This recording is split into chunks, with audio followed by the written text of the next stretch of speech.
thank you for coming. We want to thank you for coming to yet another workshop here by the Candyman. My name's Jose Ponce, and probably been here a couple of times before. I'm the producer of the New Mexico Music Awards, and I also own Jason's Music Publishing. We're happy to be participating or coordinating with the Candyman, Cindy and Rand, and the Candyman to put these workshops on. Our guest this month is Tim Schmoyer of the Kitchen Sink Studios in Santa Fe off of Jose Street there behind the old Blake's. Okay, so today we're going to talk about what you need to know before stepping into an actual recording studio. So I'm going to deal a little bit with pre-production, and we'll do some more other pre-production, more technical stuff with Tim, but we want to get started with this. So what's pre-production? Pre-production is everything that you need to know before you get into the studio. What you don't want to do is you don't want to end up in the studio wasting time and arranging your tunes and all that sort of stuff. You want to have all that stuff in place and ready to go.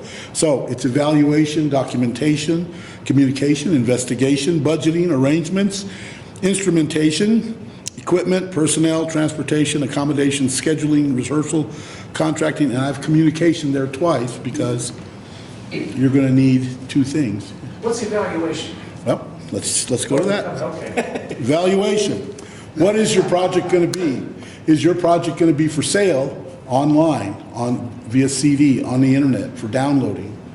Is your project going to be for film or television? Is it going to be for live events? Are you going to be pitching your music to other artists, right?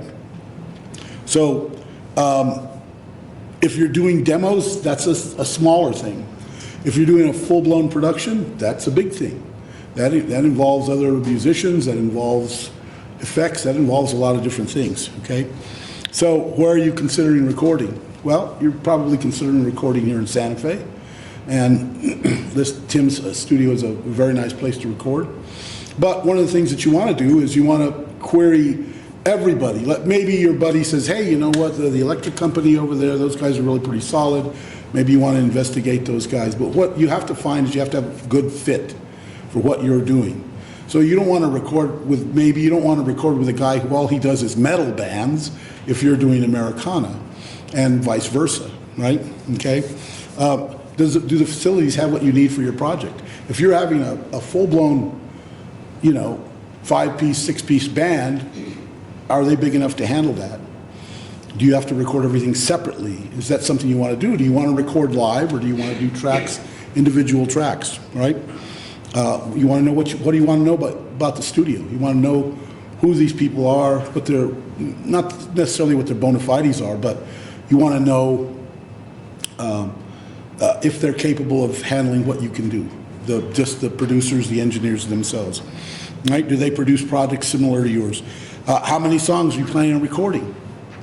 I got an email from somebody who said, we just copyrighted 40 songs and we're going to record them all. And I'm like, okay, I hope you have like a $10,000 budget, right?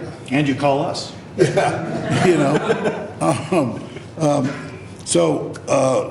What's the instrumentation on all the songs? Are you hiring studio musicians? You bring in your own band? What are you doing? Have you recorded in studio before? If you have, then you kind of know the procedure. If you haven't, that's why you're here. You're going to learn a lot of stuff here. So, documentation. Anything that you're recording is automatically going to be copyrighted as a sound recording, but you really should copyright your tunes, right? You really should sheet that stuff out. The email I got last night, it's like, I'm scripting all my music, all 40 songs. We're putting them all on sheet music. And do I need to put in the bass line? And do I need to put in, the horns and the chord progressions where there's I'm like, no. You just need the melody line and the lyrics. That's all you need, because that's the basis of your song. That's the core of your song. So that's what you need to do. You want to register with a performing rights organization like ASCAP, BMI, CSAC, one of those. If you're in England, EMI. Because that's where your money comes from. If you record something and you're going to sell it, those are the people that are going to keep track of your money when it's downloaded, when it's streamed, when it's sold via CD. They also keep track of the money of covers that you do. So if you're doing a Dylan cover, Bob Dylan's estate is going to get a nickel from you every time, or 9 cents, I think, every time you sell a CD, right? Agreements with your personnel. Right? If you're in a band and the band splits everything 5 ways, that's great. But money changes everything. So you need to have agreements with everybody saying, okay, we're all 5 of us on this copyright. Or we're all 5 of us splitting the proceeds from this. We're all putting money into this project. You need to have an agreement, contractual agreement, something on paper, not verbal, on paper, that can be enforced when somebody loses their mind later on in the project. And do you need written arrangements? If you're bringing in other people, other professionals, you need written arrangements. I mean, it's just easier for them to look at it and go, okay, I got this. Otherwise, you've got to sit in a rehearsal hall and pay them for every rehearsal, to rehearse it 5 times the way you want it. If you can't do that, find a student at the university who's a music major, and says, give them a cassette, or not cassette, nobody knows what a cassette is anymore. Send them a digital file and say, I need you for you to score this for me. Okay? Communication. Does everybody know what they're doing in this project? Do all your musicians know what they're doing? Do you know what you're doing? Do the people who are financing this, or the people that are helping you out with this project, know what they're getting out of this project? Right? Everybody needs to know where they stand in this project, because later on in the project, it creates friction. If you're like, well, I thought I was getting half of the money. I thought my return on this investment was going to be this. I thought I was getting more credit for writing the song, whatever it is, right? So you need to talk to everybody, to find out what it is that you need to do, okay? Is everybody on the same page? Same thing, everybody on the same page? Well, if they're not, then you need to, this is your project, and that's really kind of the important thing here. So if this is your project, you are in charge. And that means these people are either work for hire or they're partners or whatever it is that you want them to be. But it's your project, so you have to get them onto your page. And if they don't, then you have to say goodbye. Okay? Have all the fees been agreed upon? Whether it's with the studio, whether it's who's paying the copyright fees, which are $85 a pop at this point. Okay? Who's paying, if you're renting equipment, through a carriage house, if you are bringing in additional musicians, who's paying for all that, right? And have you agreed upon what you're paying people? If, people always say, well, what's the standard rate? Well, there is no standard rate, because it depends on the musician. I pay $150 a session. And if somebody wants more, then I say, okay, this guy wants 200, everybody gets 200, because I don't want there to be any disparity in my projects, okay? So you have to know what that is. Investigation, research your studio, research your players, research your market. Where's your music going? Know that market before you step into the studio.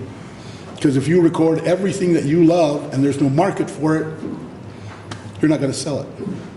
You'll hand out a few copies to friends and family, and you'll sell some stuff out at gigs, and that's pretty much it.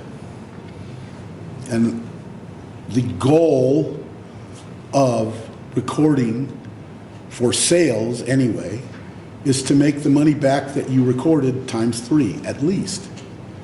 Because some of that's got to pay for your next recording project if you're going to do that. Or it's got to pay for you to market your project.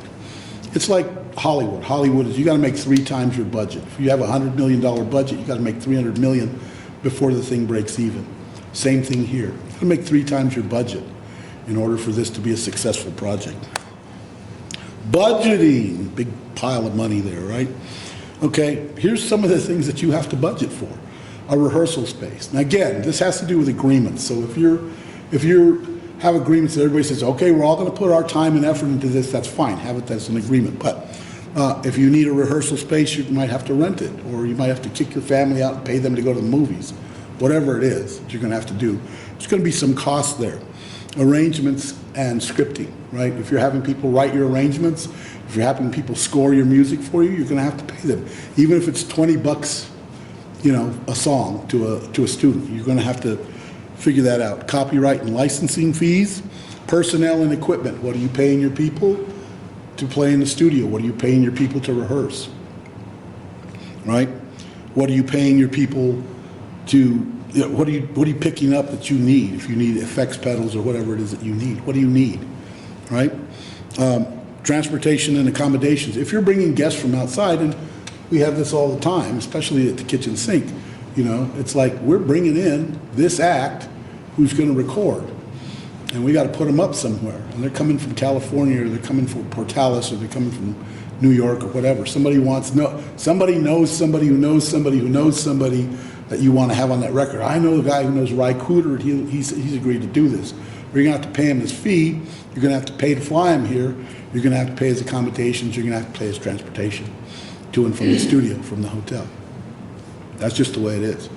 If you want a big name, and a big name or medium name is a good way to sell your project, okay? But that's one of the things that you have to consider. Equipment purchase or rental, again, right? Studio recording time. Recording time is different than mixing and mastering time. Recording time is just a straight recording. It's setting up all the mics in all the right places, getting all the sound right in the studio, and everybody going at it and making their mistakes and what have you. Then you've got your mixing and mastering, which is post-recording time. That's this guy sitting at the board and fiddling with things. We did a project recently where the bass player just was terrible, and I had to fire him, you know. And the engineer said, I think I can fix that in post. And he was able to do that, but it was a little more expensive. You know, I could have brought in another bass player and redid everything, but they recorded everything live, so we would have had to recreate that whole thing. I didn't want to lose this guitar part. I didn't want to lose this vocal part. So, you know, through digital enhancement, he was able to fix those notes, those sad notes that I had to let him go for, all right?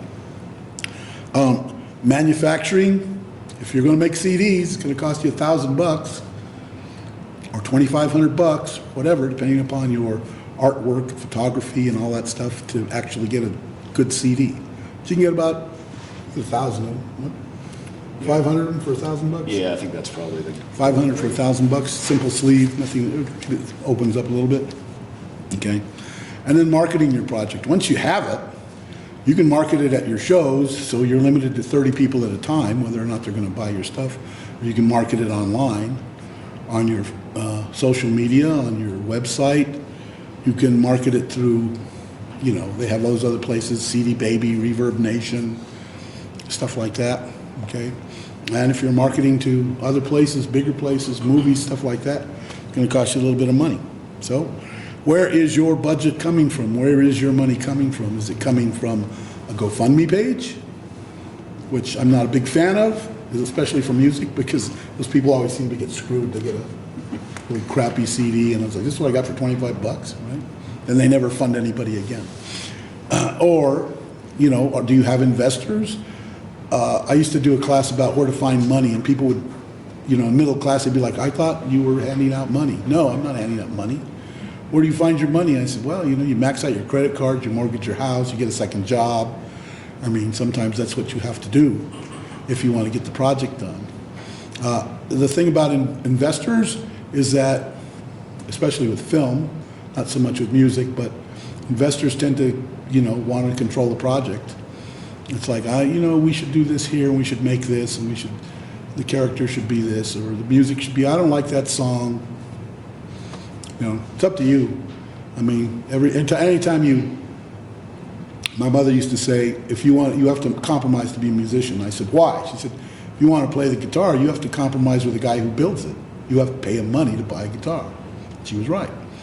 Same sort of thing with recording. If you're asking for investors, they may all think you're wonderful, but, you know, you never know how things are going to turn out at the end. So consider where your money's going to come from for your budget, all right?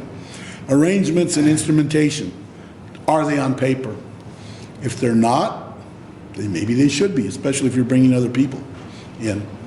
Bringing people in to record, to be your studio musicians. Are you using your equipment or studio equipment? There's a studio here in town, I think he's got 200 different amplifiers, you know, different sounds, what have you. They're nice, and sometimes you get hooked on it. You're like, I like that amp, but that amp's going to cost you a little money, $50 a session, something like that. Okay, If you're using your own amp, is your own amp appropriate for what you're doing? It might be great for live, but it might suck for recording. Or, you know, you can go direct, but direct is a whole different animal. It's a different sound, and there have to be certain enhancements made in mixing and mastering for that, okay? Are you renting equipment? You know, yeah, you can rent equipment if you really want something special, but again, that's going to cost you money. Are you filming the project? We did one video at the kitchen sink that we shot for a song that we had our veterans write for us, and it was nice, but you know, it was a little challenging. It's a whole other animal when you start having people with cameras trying to work around a session. So it's just, it gets kind of back into that communication part. Yeah. You let the studio know what your plans are. Things can generally go smoother day of. You know, when the Beatles did it and when the Who did it, you know, well, they had a huge budget and a professional recording crew, you know. When you do it, you're going to be pretty limited on what you do. You have to bring in your own lights and you're going to have everybody get out of the way, and you're going to have to sync the music to what's, you know, because you're not going to be able to be in there making noise while they're recording. Equipment, personnel, transportation, and accommodations. Are you renting, you're leasing your audio or video equipment? Who are the players? Do you have any guest appearances? Okay. Again, if you're bringing people in, if they're coming out of town, if they're traveling, there's a recording studio in Ruidoso. It's owned by Richard Cagle called Montrose Studio. Beautiful studio, top of a mountain. 180 degrees of this circular studio is windows, and all you see is mountains. You don't see Ruidoso, you don't see the town, just see mountains. People love to record there. And so he has a deal with people who come in from out of town. You know, they've got cabins just down the road from him. So for X amount of dollars, you get this many hours recording session and your travel, and you get to stay in your accommodations there. And there are times, every once in a while, they throw in something like a little ski package or something if you want to do that, or you want to go to the Inn of the Mountain Gods and hang out, whatever. You know, it's that kind of thing. That's something that actually you guys came up with initially, which was like, if you're coming to Santa Fe, let's make it a recording vacation, right? Yeah. Like, yeah. They come here, bring your wives, we'll let them shop in the plaza while we're recording. You guys want to head up to the ski area, you want to see some of the, you know, it's enhancement for them. But if you're doing that, if you're bringing a guest in from out of town, you want to treat them special, but it's going to cost you money. So it's something that you have to keep in mind. Scheduling. You need to make sure everybody's on the same page with regard to rehearsal and recording schedules. You can't have somebody not showing up to rehearsals and then showing up the day of the recording. You can't have somebody showing up to all the rehearsals and then not showing up, you know, to record. Everybody everybody has to put in, and if it's a contract where you're paying people, and by gosh, they better be there. They're not getting paid. All right, for recording, even if it's, again, you should be ready to go before you go into the studio, and you're going to need to rehearse to do that. Even if you're doing it live, even if you've done it 100 times, you know, in front of an audience. Some people do this when you say, we're rolling. They seize up. They get nervous. They're like, I had a friend years ago, and we would say, all right, we're rolling, and he would just stiffen up. So what we finally figured out we would do is we'd say, let's go over this 2 or 3 times, and we would just roll tape on it. And he'd say, I think I'm ready. He's like, yeah, we already got it. You know? It's a great trick. It doesn't work for everybody, and if you tell them that after the first time, then they freak. Then they catch on. They know you're rolling all the time, you know. So you have to say, all right, let's go ahead and go, and then you just discard that third take or whatever, right? Okay, but everybody has to be there on time, where they're supposed to be, ready to go. You can't have somebody come into the studio and it's like, oh, I got to tune my guitar, and I forgot this, and you know, it just doesn't. It's costing you money. It's costing you $90 an hour. It's costing you $110 an hour for mistakes like that. All right? Your rehearsal. You should rehearse your music until you are very comfortable with it, playing it in. Whether it's just your lead part or whether it's the entire song, whatever it is, you just need to know it backwards and forwards. And for those of us who've been playing for 30 years, I've been playing with the same band for 35 years. You know, I'm very comfortable with what we're doing. You know? And if we want to go into the studio, we're still going to spend a week rehearsing before we walk into the studio, because we have to work out all the kinks. We haven't played together for a while, whatever it is. We have to do that. And you know, do yourself a favor. Don't decide to change the arrangement for the studio recording. If everybody loves what you're doing on, live, stay with that. You can always change the arrangement for the live recording or for the live performance. It just messes everybody up because they're not used to that sort of stuff. Contracting. You got a contract, paper, written down, signatures. Contract your studio musicians, your band members, your equipment and instrument providers, recording facilities, mastering and mixing facilities. So you have a place to go when you're finished rehearsing. So you have a place to go when you're finished recording. So you have a place to go when all that's done and you want to start manufacturing. That's what you need to do. You have to have everything on paper. It runs so much more smoothly when you do that. It just does, all right? This is the second part of communication. Now you have everything in place. Everybody's rehearsed, you're ready to go, right? So you want to, once you've considered everything, you need to reach out to the recording facility and tell them what you're doing. So you need to tell them how many songs you're recording, who are the personnel on the songs, and name names, because people need to show up. If they show up before you do, Tim needs to know who they are. So he lets them in the studio. He's like, I don't know who you are. And even then, it's a question. And even then, he might be like, well, I've worked with that guy before. He's not allowed in our studio again. And it happens. It does happen. It's like, we will never work with that person again. And I'm sorry you hired him, but we're not doing that, right? All right, the instrumentation. Is it just guitar, piano, drums, bass, vocals? How many vocals? 4 vocals, 3-part harmony, solo vocals, right? What kind of piano? Is it a baby grand? Is it electric piano? What is it? What kind of bass? What kind of amps are you bringing in? All that kind of equipment. You need to talk to your studio and tell them what you have, because you don't want to show up the day of with this and have Tim or anybody who's recording go, all right, well, I got to figure out, we've got to mic this, we got to put this over here. It's easier if he knows ahead of time, because then he can partition out the space in his studio, because this is going to be the best sound for this upright bass versus an electric bass. This is going to be the best sound for, a circle. Maybe you want to have people in the circle playing together so they can all see each other. But he needs to know that. He needs to know what he's recording and how to do it, how to get separation on all those instruments, and how to get separation on all those harmonies without disturbing the feel of the band. And that's really the most important part. Your band has to sound like your band when you're recording, right? Any specialized equipment that you need, what your goals are. We'd like to be able to knock out these 12 songs in 4 days. And he might say, good luck with that, not possible, or we can do it, but it's going to be, you're going to be limited to 2 takes or whatever. I mean, it depends on how good you are. You can get it done, but you need to let them know what the scheduling is, what you're planning on doing, how you're planning to make this work. Because they're going to tell you realistically what it takes to get that. How long is it going to take you to get set up once you show up? Because even after you're set up and you play a little bit, it's like, we need to move this a foot to the left. And any good studio, a foot to the left or a foot to the right makes a difference sometimes, as far as the audio, as far as the sound, the way you baffle stuff together, the way you isolate an instrument. So it takes a little bit of time to get set up.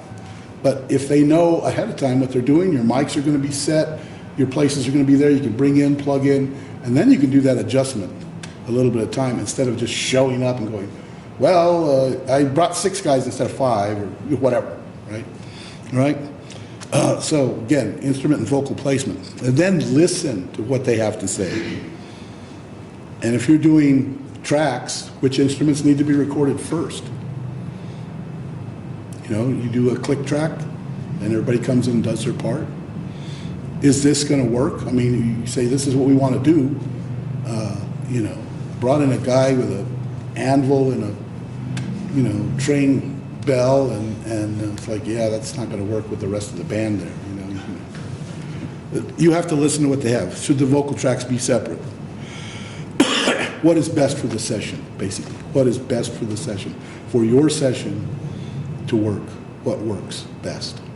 Because he went to school for this. He's been doing this for a number of years. He knows what works on the tech end. And he's probably a musician, too. Are you a musician? Well, I'm a drummer, so it's questionable. Yeah, okay, so he's not a musician. He's not a musician, but he's worked with musicians, so he's, okay. So, and most studio folks are musicians or have some musical experience, right? Doug Geist is a drummer. Yeah, well, you choose your battles. Yeah. So, they know what they're doing, and you need to let them guide you a little bit. And this is all in pre-production. This is before you spend one penny in the studio. And don't be afraid to meet with your studio producer, your studio engineer. Book an hour, take them to lunch, whatever. Say, this is what we want to do, and this is my first time in the studio, or my 10th time in the studio, and I want this to sound special, or this is, recording this for my mom, or whatever. And get their insight, get their information from them, because that is what is most important for the session, is the two of you communicating, everybody being all on the same page when you walk in. And I guarantee you, when you walk into that studio, you will be, you'll be catered to, everything will be set up and probably ready almost perfectly by the, when you're ready to go, and it'll run so much more smoothly than if you just go in there without any idea of what's going on, all right? Never, ever, ever proceed without paperwork, contracts, or agreements. All agreements should have an escape clause for both parties. So, if somebody wants out, they should be able to get out, because you don't want an angry bass player on your gig. You're not forcing the guy to play. He's like, I'm just going to sit here and do the minimum, okay? Never work without a budget. Do your best not to overshoot the budget. I started a project January of last year that was just going to be 4 songs, guitar and vocals. And we came up with a budget, and then after, suddenly it was like, I want to bring in a dobro and a fiddle and a guitar and a bass, and it's 8 songs and harmonies, and I said, your budget is out the window now. We got to rebudget everything. Fortunately, we worked it all out before we went into the studio, but don't ever come unprepared. If you're having a bad day, we'll put that aside. Come tuned, ready to go.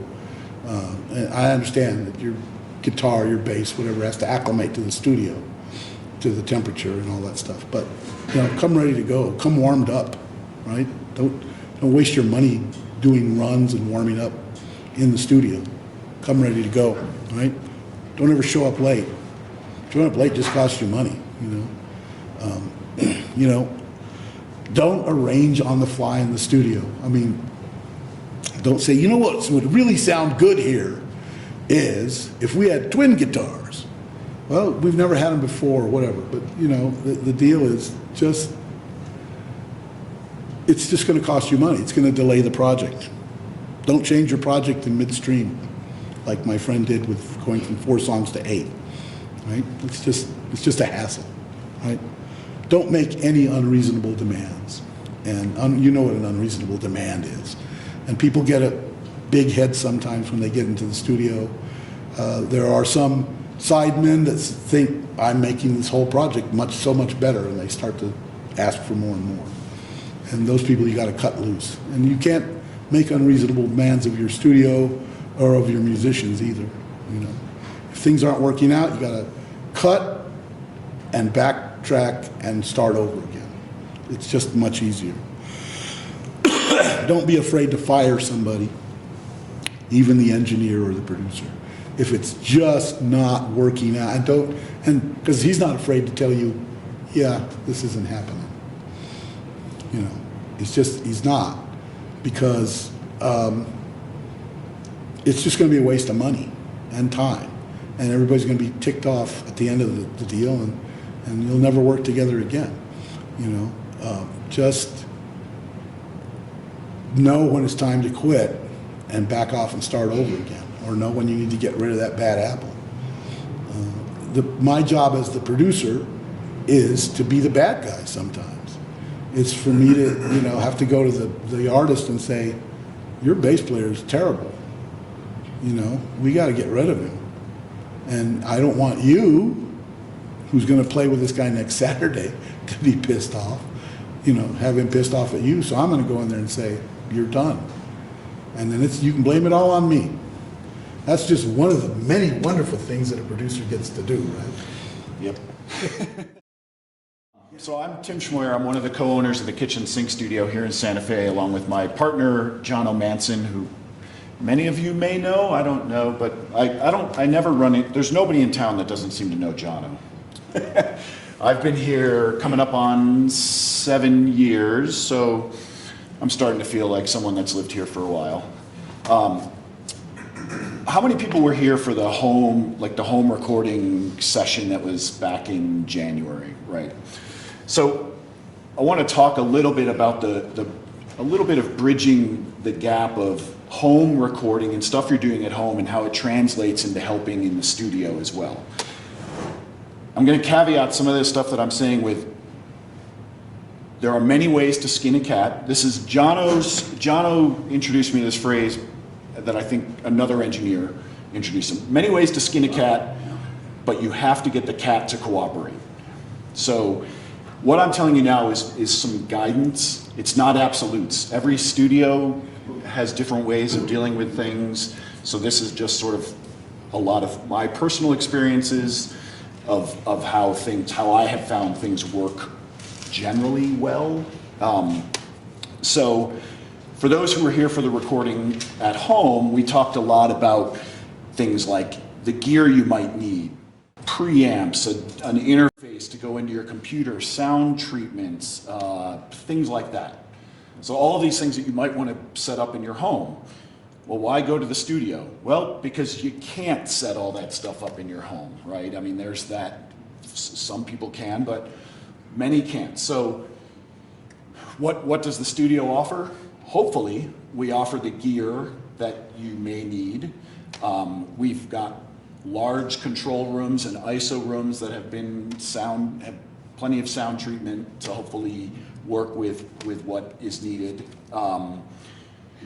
We try to have as much knowledge about many different things, from the gear that we have to the music that you're bringing in to even some of the session musicians, you know, knowing who they are around town so that we have some of that personal relationship with them.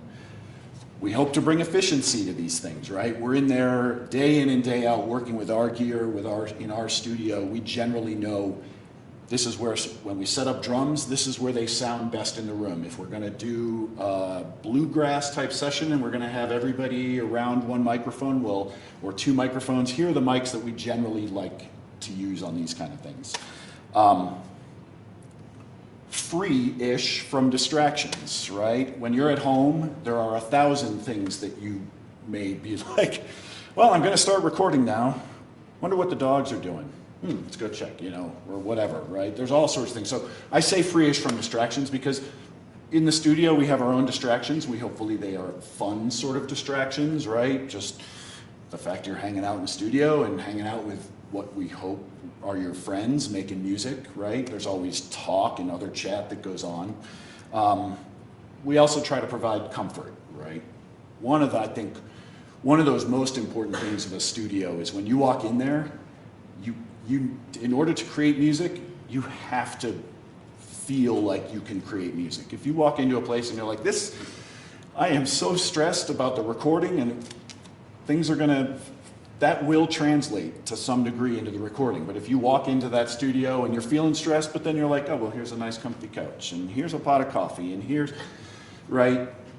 You hope that starts to then flow into what you're going to create that day, whatever that might be. So that's kind of, a sort of broad overlook of the whys.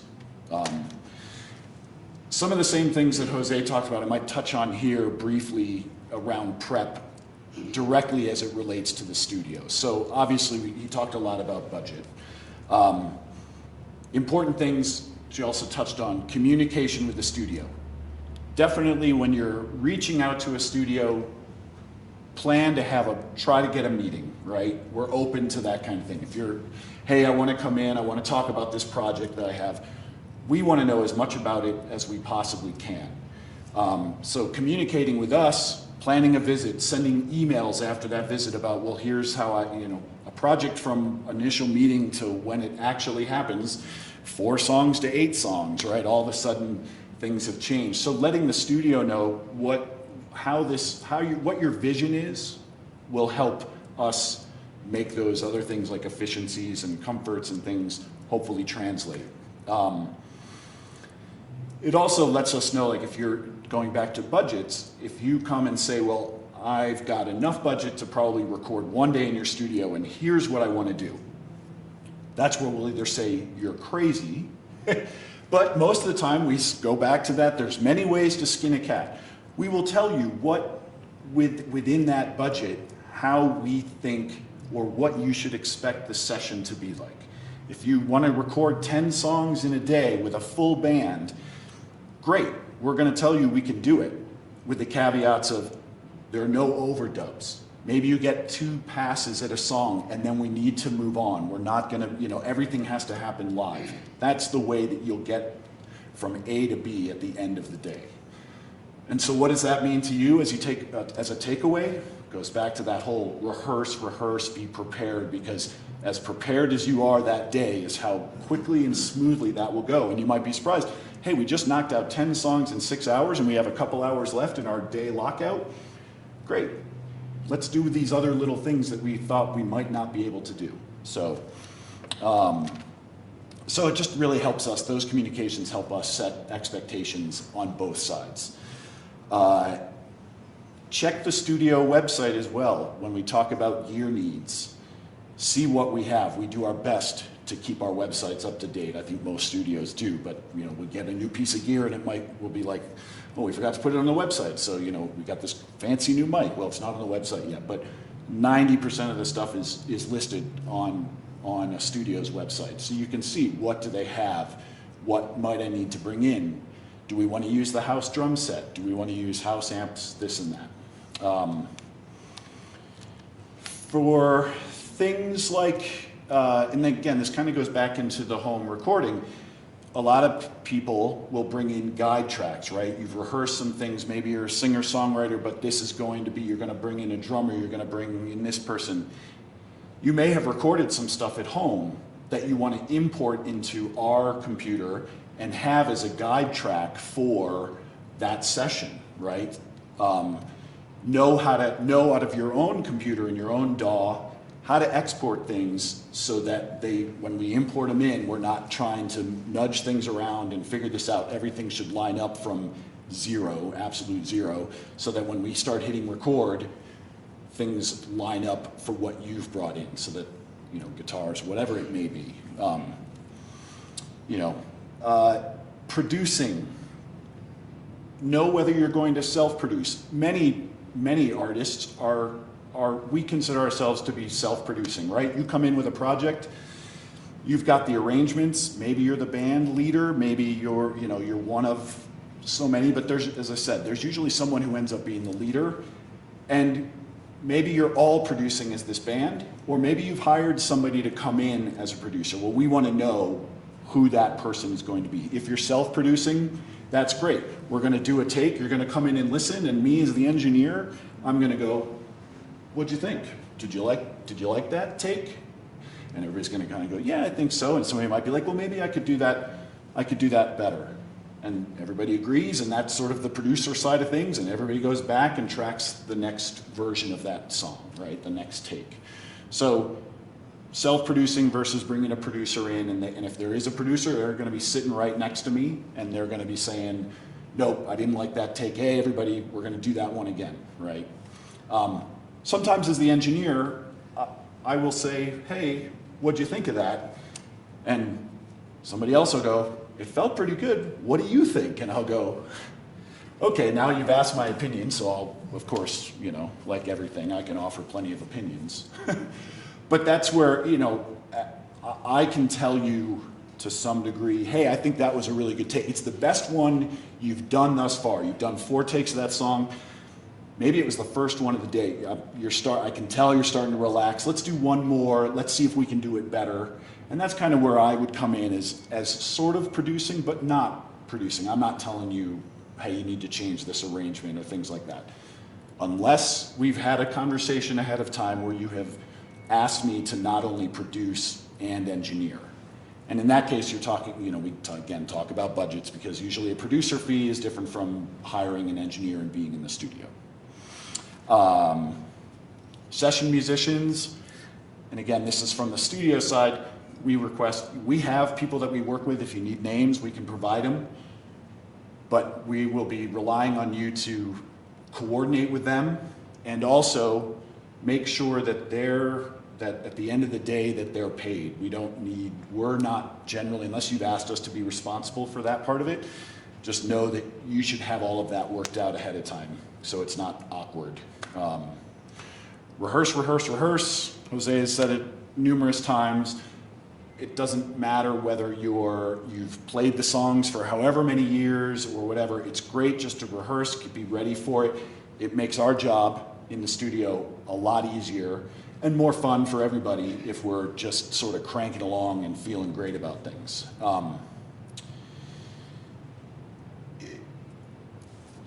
Click tracks. I'm going to talk a little bit about click tracks because this is one thing that does happen, and this gets into also like the studio is not a place to generally experiment unless your budget allows for it. We're not going to ever tell you that don't do that, but I will say, well, we're kind of running low on time here, so we need to, if you want to do this, it's going to take away from this or whatever. But for those who haven't played with click tracks before, there are some benefits to it. A lot of it is if you are doing multiple takes in a studio, click tracks allow take 1, take 2, take 3, take 4, however many of that song to all line up together on a grid.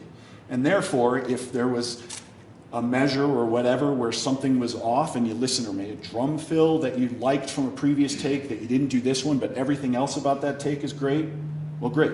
Here, let's just import that drum fill into this take, our master take. So the click tracks, unless you are perfect in your tempo, and everybody is perfect, then you don't need them. But they are useful, and again, it builds into efficiencies in post when you start talking about mixing. Hey, this all lines up, let's just move this around, great, we're good.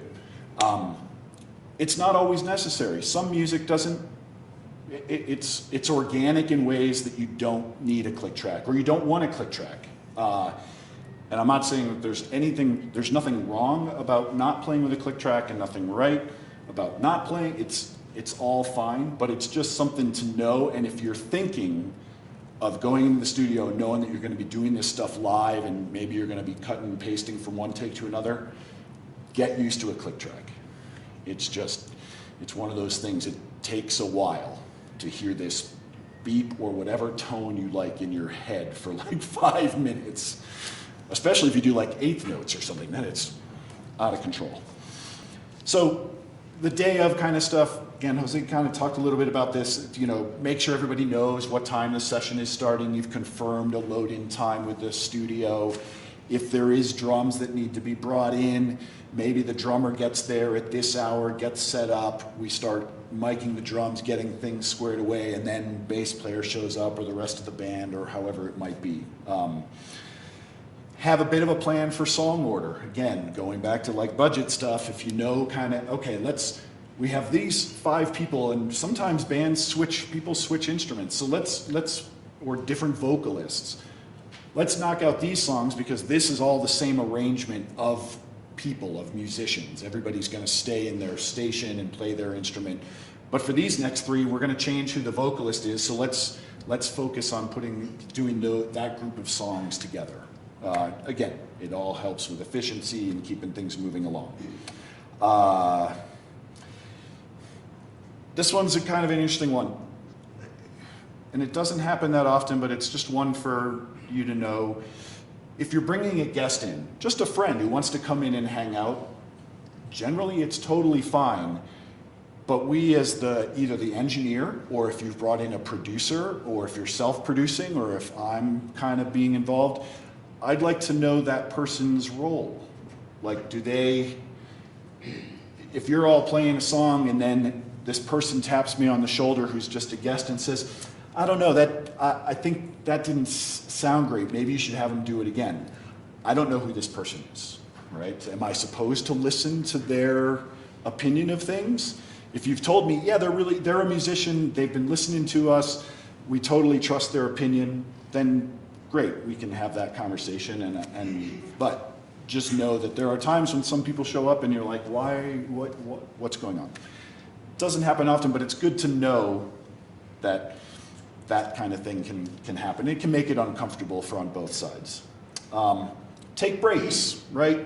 Studio is, again, even though the time goes by fast, you're generally in headphones, your ears get fatigued, you need to go outside, you need to take 5 minutes and just breathe, you need to go grab lunch or something like that. Trust me, it will make the rest of the day, if you do that break in the middle of the day, the rest of the day feel a lot better.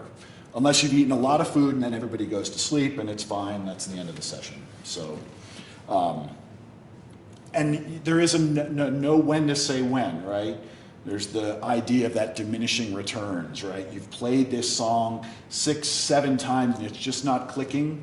Well, maybe you're like, you know what, if we keep playing this, we're gonna just kill ourselves. So you know what, let's just move on to the next thing. Or even it's, you know what, it's getting late at night, we're trying to get these last bit of things in, but it's just not feeling great. Well, you know what? Either you have another day booked and you're gonna push that to there. Just know that there is a point where you just like, we've been in here 12 hours and it's time to go home, right? So,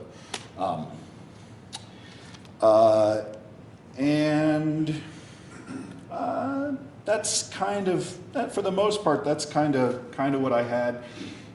Going back to the budgeting thing a little bit, right? Studio time, there's the whole recording thing. You definitely need to plan for mixing. You definitely need to plan for mastering. We find a lot that people come in, they record all this stuff, and now we got to mix it all. Now, if the arrangements are very similar as far as personnel, if it's a bass, drum, vocals, just a 4-piece, and all the songs are just rock songs, well, we can, a lot of times that can get mixed fairly quickly.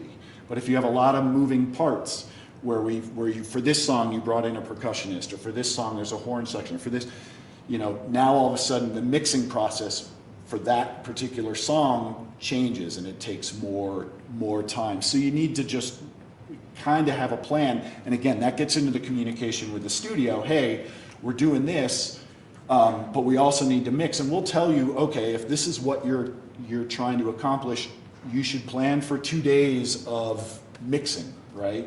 It almost never fails that the mixing part at the end of the day is the thing that all of a sudden gets into this compressed time frame, which doesn't do the music that you have just spent so much time working on and prepping justice.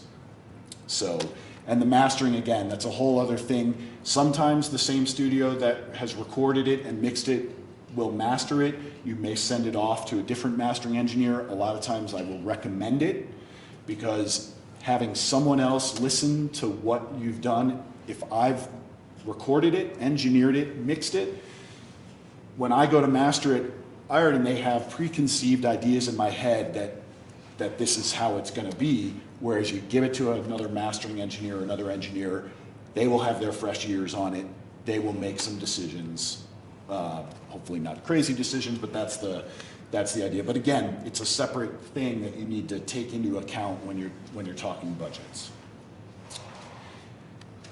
And with that, I mean, I only have this up on the screen because I wasn't sure what kind of questions I might get peppered with around actually recording and mixing and things like that, but I've talked enough, so. What questions do you have? You must have some.